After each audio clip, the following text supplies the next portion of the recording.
Hi friends, അപ്പോൾ ഇതാണ് കേട്ടോ നമ്മുടെ ചുണ്ട് തത്തമ്മ. എൻ്റെ ചുഞ്ചൊരു പേരിട്ടതാണ് കേട്ടോ ചുണ്ട് തത്തമ്മന്ന്. ഇത് നമ്മുടെ വീട്ടിൽ ഒരു ദിവസം പറന്ന് വന്നതാണ്. എനിക്ക് തോന്നുന്നു ഇങ്ങനെ എന്തോ പറ്റിയിട്ടുണ്ട് ചിറകിനൊക്കെ, അത് വല്ലാണ്ട് പറക്കണമെന്നില്ല.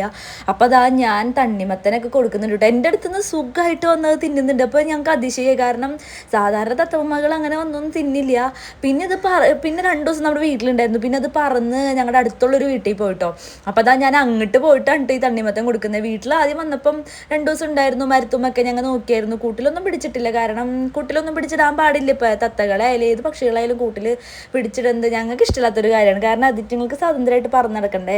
അപ്പോൾ അത് കാരണം പിടിച്ചൊന്നും ഇട്ടില്ല. പിന്നെ ഇത് പറന്നു പോയപ്പോൾ ഞങ്ങൾക്ക് വിഷമമായിട്ടോ. പിന്നെ ഇത് അപ്പുറത്തെ വീട്ടിൽ പോയി എന്ന് പറഞ്ഞപ്പോൾ ഞങ്ങൾ അവിടെ പോയിട്ടുണ്ടായിരുന്നു. പക്ഷെ അതിനെന്നെ കണ്ടപ്പോഴത്തേക്കും മനസ്സിലായത് എൻ്റെ അടുത്തേക്ക് വന്നിട്ടോ. പിന്നെ എൻ്റെ കയ്യിൽ നിന്നൊക്കെ തിന്നു. എനിക്ക് അതിശയമാണ് അന്ന് ഉണ്ടായത്. കാരണം എന്ന് വെച്ച് കഴിഞ്ഞാൽ നമ്മുടെ കയ്യിൽ നിന്നൊക്കെ വന്ന് തിന്നാന്ന് പറയുന്നത് വേറെ തത്തമ്മകൾ ചെയ്യാത്തൊരു കാര്യമാണ്. പേടിച്ചിട്ട് വരില്ല. ഇത് നല്ലൊരു ഇണക്കമുള്ള തത്തമ്മയാണ്. എവിടെ നിന്നാ വന്നേ, വീട്ടിൽ വളർത്തുന്നതാണോ എന്നൊന്നും അറിയില്ല. പിന്നെ ഞങ്ങൾ പോയി കണ്ട് ദിവസവും ഞങ്ങൾ പോയി കാണാറുണ്ട് കേട്ടോ. പിന്നെ അതിനൊരു ദിവസം കാക്കകളൊക്കെ കൂടി കൊത്തി അത് ചത്ത് പോയിട്ടോ. ഞങ്ങൾക്ക് ഒരുപാട് സങ്കടമായി.